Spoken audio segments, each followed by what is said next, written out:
Hi, I'm Ken Harbaugh, former U.S. Navy pilot and host of Warriors in Their Own Words. The freedoms we enjoy as Americans have, since our nation's founding, been secured by the sacrifices of those who rose to defend them. Our mission here is straightforward: to preserve their stories, both to honor their service and to ensure that we learn from it. Every warrior story carries a lesson. It is our privilege to share those with you. Through archival interviews with veterans from World War II, up through modern-day conversations with warriors who fought in Iraq, Afghanistan, and on fields of conflict most Americans have never heard of, we present the unvarnished truth about what it takes to defend a nation. For me, this mission is personal. My grandfather flew bombers in World War II and was severely injured during a mission over the Pacific. He was shot through the leg by a 20-millimeter round, but still managed to bring his aircraft and crew home. My father flew Phantoms in Vietnam and was also hit by enemy fire, but managed to make it back to a base in friendly territory. I grew up on these stories. They helped shape the person I became. I've no doubt that my own military service as a combat reconnaissance pilot was inspired by their example. As citizens of a free nation, we owe everything to those who have gone before us. But to safeguard that freedom, we must work to understand their sacrifice, their stories, both to honor their memories and to strengthen our own resolve to protect what we have inherited. Our mission here is to present first-hand accounts from those who have defended this nation. This is the unvarnished, unsanitized truth of service and sacrifice from those who lived it. This is Warriors in Their Own Words. They were the glider men of World War II. Specially trained pilots and soldiers who went to war in flimsy canvas and wood aircraft. These unarmored and unarmed gliders took them silently on a one-way mission deep behind enemy lines, delivering troops and equipment into the most dramatic battles of the war.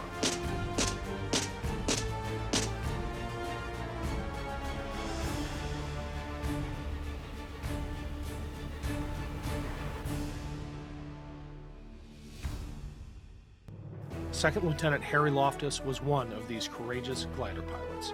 He flew many missions and fought in the Normandy Invasion, Operation Market Garden, and Operation Plunder.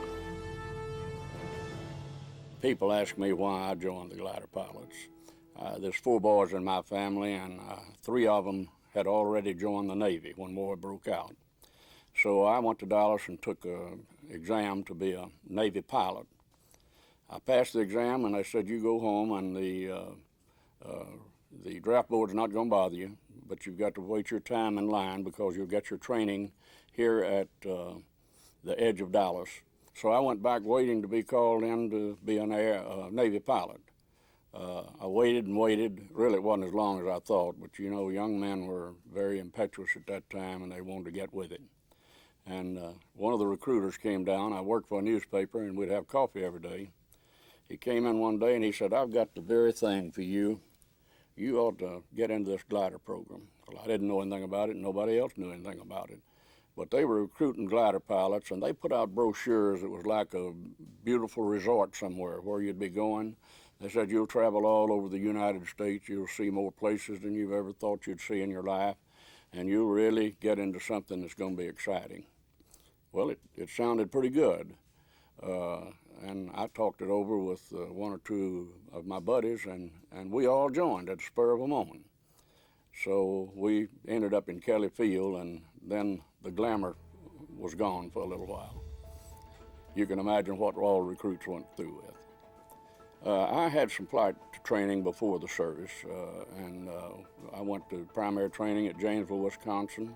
That was about 45 hours, and from there we went to dead stick landing school, which meant you took a power plane and took it out some 5 or 7 or 8 miles up 5,000 feet, and you cut the engine and raised the nose up and killed the prop on it to where it was, it was a glider. And then you had to find your way slowly back to a field and land between 2 sets of posts that's hanging up. And this was called our dead stick landing school. And then from that we went to Wickenburg, Arizona, which was nothing but gliders that is the same thing as a Cub airplane, but they took the engines out. And we had 30 or 40 hours of that, way out in the desert, and we'd make our way back to the base without any power of any kind. And then the next step was Lubbock, Texas, and that was the first time we ever saw a CG-4A glider. Actually, when we went in, they didn't know what we were going to be flying. They just had an emergency group of creative people that drew the plans for this. And then we got the CG-4A glider, and I'm amazed every time I think about it, because it's a big, ugly duckling, but it was a fantastic piece of machinery. It's obvious when you see all of the things that it did, that it had to be a good flying machine. Had very few instruments that you used, airspeed, of course, and turn bank indicators and what have you, but you were virtually flying by the seat of your pants. And you had spoilers on it instead of flaps and what have you, and it looked like a broomstick that you pull the spoilers back with. That was one thing to aid you in getting down. It's hard to believe, but you could put it into a side slip just like you could a small airplane. And then finally, and I had to use it D-Day in Normandy, although I didn't know how it was going to work, we had deceleration chutes, and we pulled a chute much like the space people do now.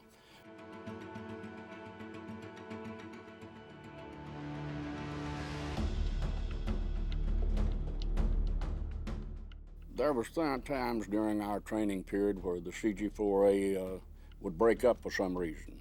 I know in some instances the airplanes that was towing you for some reason would cut you loose, and then you had the tow rope that would wrap around and we had many crashes and people killed that way. And you may recall the instance, and I believe it was in St. Louis, where they had the mayor and all of the town celebrating the CG-4A glider, and up above the air base with thousands of people watching, the wing came off and killed everybody in it. Then we had other instances where people would just make a bad landing. They'd stay too far out in the desert, and then, you know, they had to make landings, and you'd be surprised some of them landed in some terrible places and got out of it a lot. But we also had a lot of casualties in training, too. Yes, some of it happened right with us watching it. But we were taken into this with the full knowledge that it was a very suicidal type thing.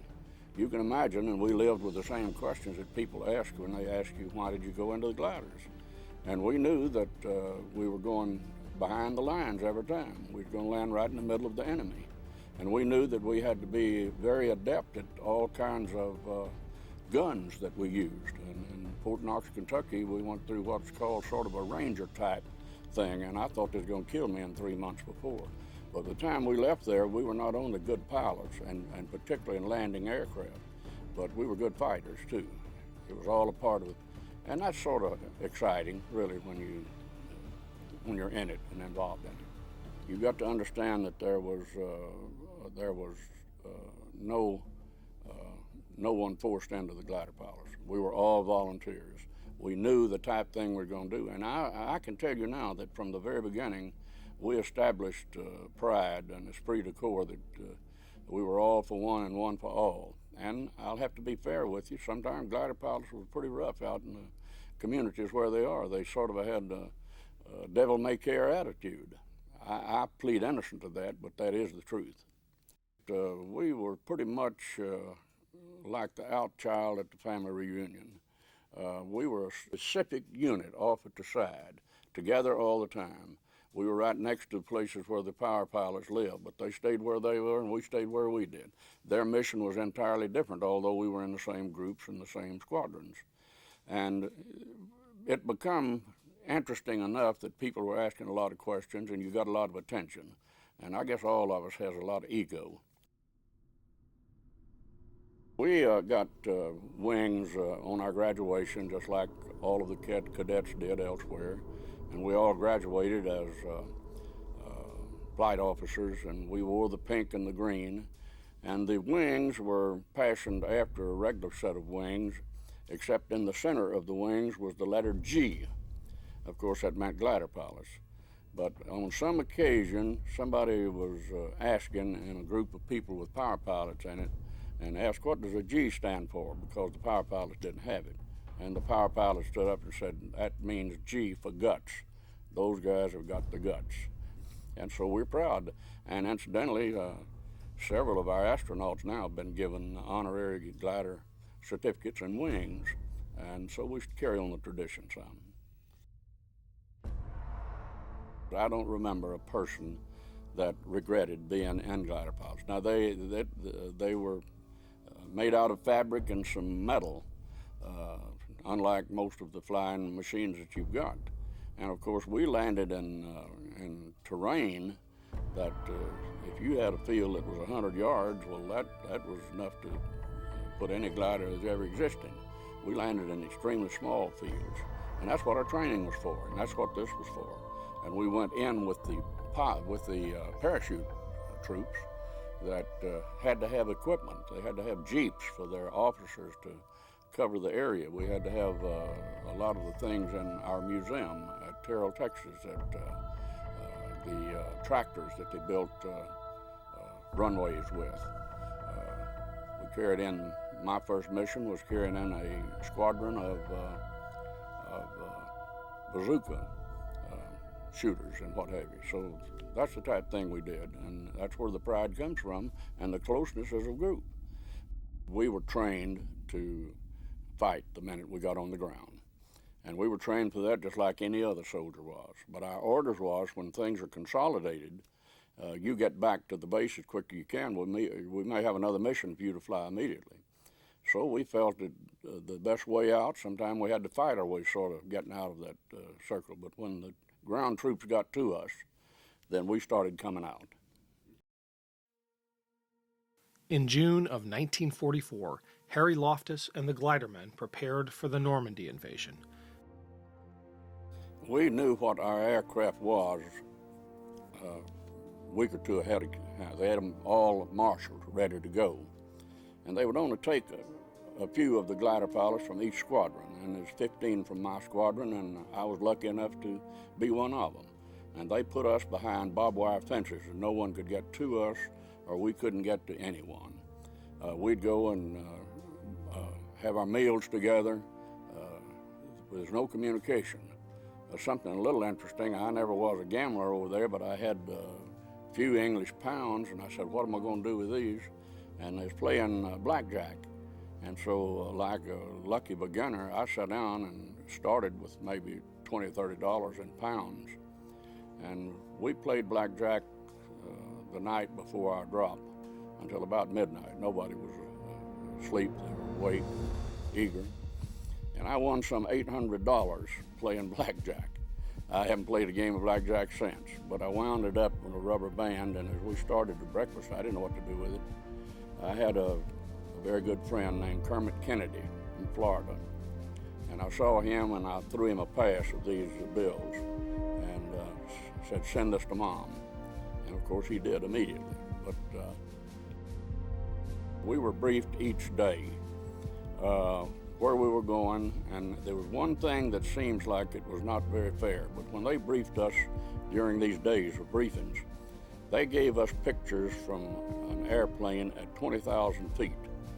Well, you know the story about Normandy and the hedgerows, and then also it should be said that where the hedgerows were was also a large dam circling, say, a rectangular field, which was a terrible thing for even tanks to go over, much less a glider to fly through.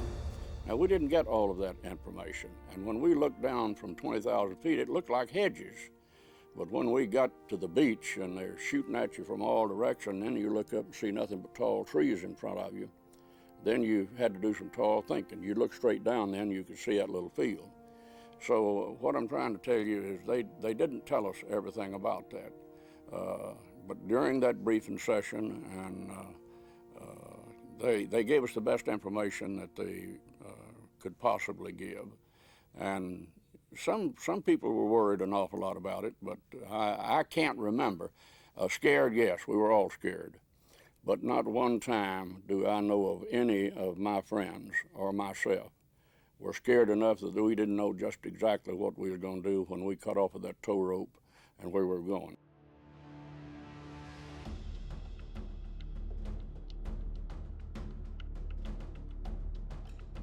We took off on D-Day about 9 or 10 o'clock in the morning.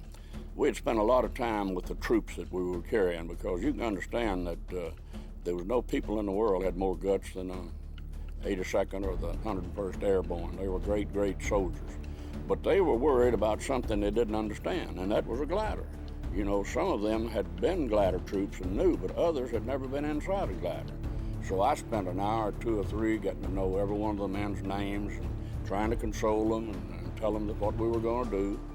And we built up a pretty good relationship. And then it paid off for me, because they got to laughing and cutting up and kidding me.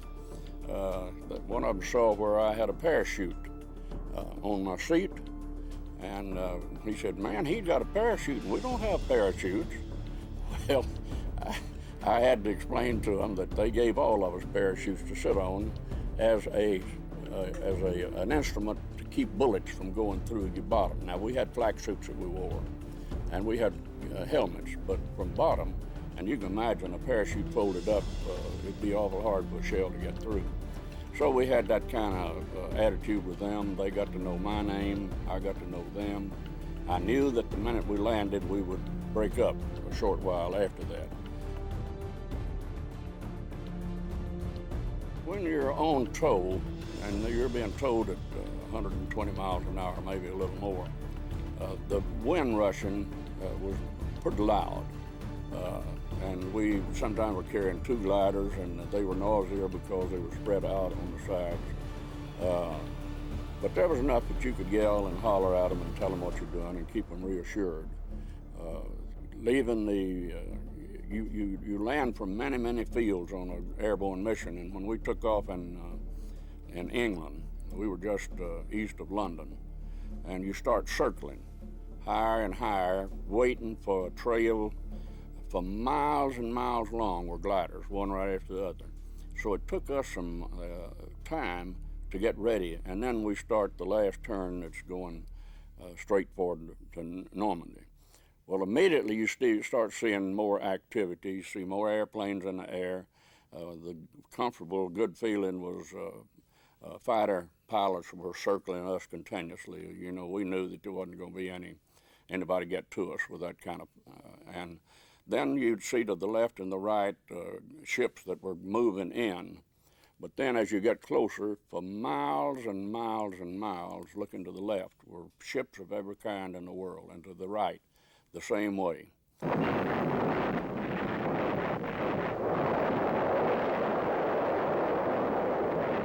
And you could hear the tremendous boom of the big warships, and you could see them hitting on the beaches and so forth. And there wasn't much reason to get excited or fearful where we were outside and looking going in. But all of a sudden, you're right at the beach. And then you find out about anti-aircraft fire, and you find out about small arms fire. One thing about gliders, at the altitude that we had to go in and set a pattern from, they could take whatever weapon they had, a 45 automatic, and you could just about hit a glider. So we were getting fire from all sections, and that's when that's when you separate the men from the boys. But when we hit the beaches, well, we were getting all hell. You could see tracer bullets coming all around us, hitting the back and the fabric. One of the boys got hit in the hip, but it wasn't real bad. But it was the most awesome fight in the world. If a man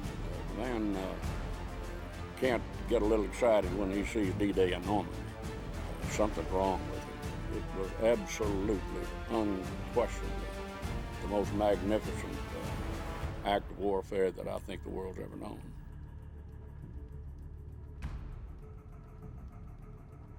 You don't dare fail to pull your chain or your release of tow off of the rope, because the orders of the power pilots is if they get past a certain point, you turn them loose. Well, you don't want a rope tied around you and falling and hitting. So there was no trouble in getting people to get off the tow when they could. And so the pilots were constantly looking and gauging about where we was going to get the green light and seeing what kind of fields they were. Every once in a while you see a good field, but when you did, you'd find 10 gliders already taken. So you got to fight for position when you got down. And the instance where I landed in an apple orchard. But I had set a very good 270-degree pattern, but I looked off to my right, and there were 3 gliders coming right into me. And they were getting it for themselves, and you know, you're not going to purposely hit one of your buddies, but you can feel the air in a hurry. So I instead did a 180-degree pattern and saw an apple orchard. And I knew that those were not real bad trees to hit, and set a pattern using flaps, all the flaps that I had, and had it in a slip. And the idea is to slip right over the top of these 60, 70 feet trees and straighten out and land your glider before it hits the embankments and the trees on the other side. Well, I was coming in too high. I knew I couldn't stop it on the other side, and I'd never used a deceleration chute, and I called for it, and he brought us right down and settled. And I scraped a few apple trees. I wagged, as long as I had some speed, I threw one wing up and done me trying to save. It did no harm whatsoever, but it scratched some of the stuff, but the glider was in pretty good shape. And then you start getting out of that glider, because in those hedgerows, and with all of the cover they've got, the enemy's already sitting there waiting for you, and you're right out in the middle. And one of the hardest things that I had to face when I landed, we all hit the hedgerows in a hurry. There was a little German hiding from us. He was worried as we were. And when he saw 3 or 4 of us coming to him there, I guess he thought we was after him. We didn't see him then, but he started running, and it wasn't me. I tried to shoot him with a 45 automatic pistol. It was a sidearm we carried, and I never did hit him. But one of the paratroopers did get him led down the line. But that goes to show you, when you get on the ground, the worst problem you've got is recognize if these are them or if these are us.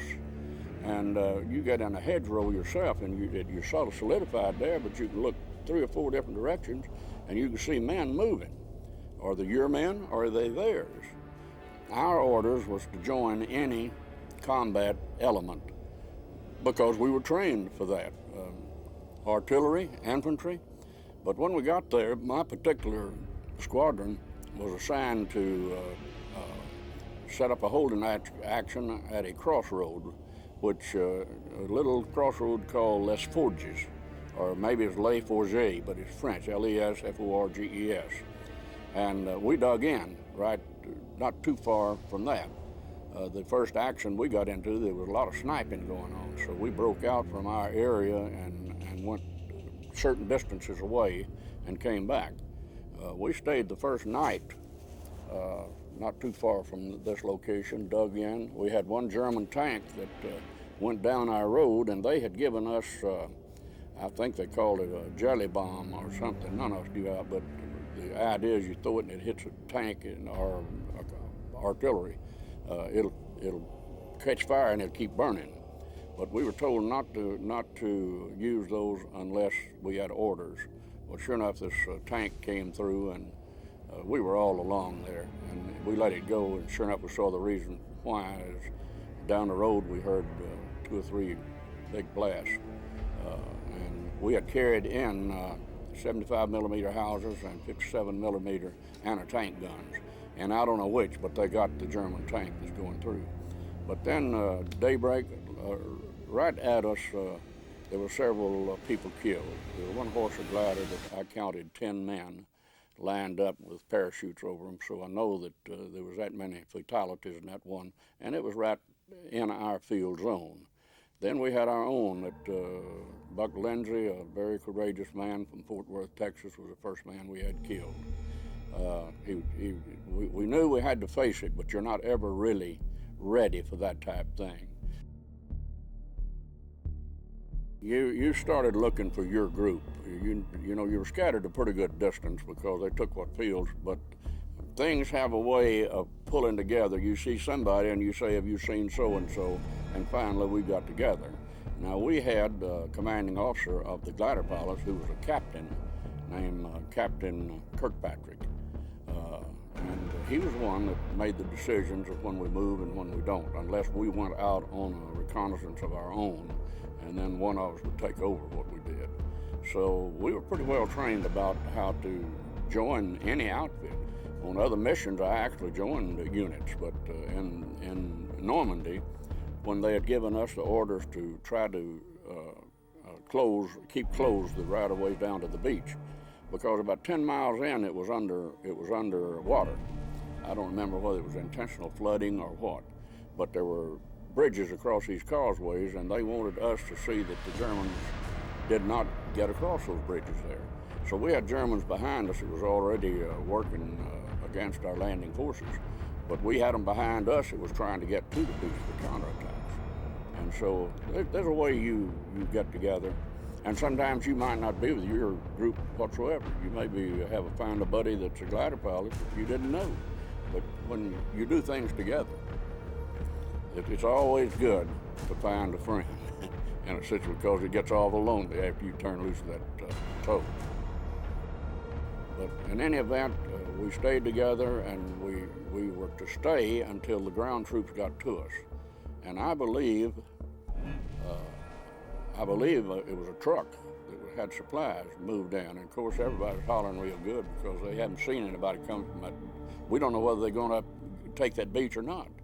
And we had very little communications, but when it came, then we started moving our way out toward the beach. But we'd have to stop and dig foxholes and fight a counterattack, or there's crossing the roads. We had a lot of experiences like that. And I believe it was the end of the third day we got back to the beach. And lay out on the beach, they had done such a magnificent job of hanging balloons up above and what have you. Whatever attacks we had, and we had some bombing coming on, and it was from a high altitude.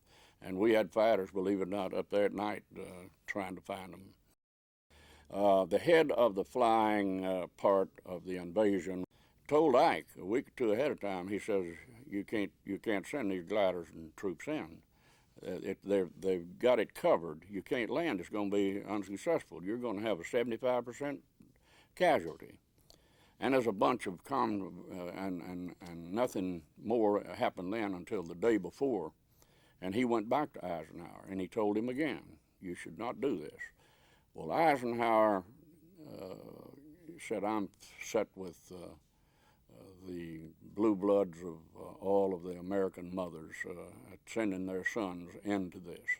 But we have got to have Normandy consolidated so we can go into Cherbourg, which is a big place that ships could come into with supplies. We've got to take it, and I've got to send them. And I think that somebody said he prayed over it, but that night he says it's a go. And so knowing all of this, he made the decision that we went in. Now, you've got to understand, we knew from the day we graduated that gliders had no engines. And if that was the case and we went into combat, we were going to land without engines. There's no way to get out. We're going to be completely surrounded. And this was true of every drop we made. One drop, we went 67, 68 miles behind enemy lines and dropped. So these were a part of things that we knew. Some of them, they didn't give us the whole story, and I don't have any hard feelings about it. But most of the times they said it like it was. Despite some losses due to crash landings, rough terrain, and enemy fire, the glider missions on D-Day are generally regarded as a success. General Eisenhower praised their contribution, saying, "The glider pilots performed their missions magnificently. They landed in hostile territory, often under fire, and delivered their troops and equipment with remarkable precision." I don't mind telling you that I was very proud to be a glider pilot. I saw things that in training that was horrible to look at and see and have to live with. Horrible things that happened to fellow students who was flying. and then I saw some horrible, terrible things in combat. But I've said many times, and I'll say it again, that while if I could have snapped a switch and end the war, I'd have done it in a minute. But not being the case and being in it, I simply felt honored to be a glider pilot and to be a part of the things that I saw and the things that I did. And I wouldn't trade 1 minute of it for anything. That concludes part 1 of this episode. Next time, 2nd Lieutenant Harry Loftis recounts his glider exploits as the Allies advanced toward Germany.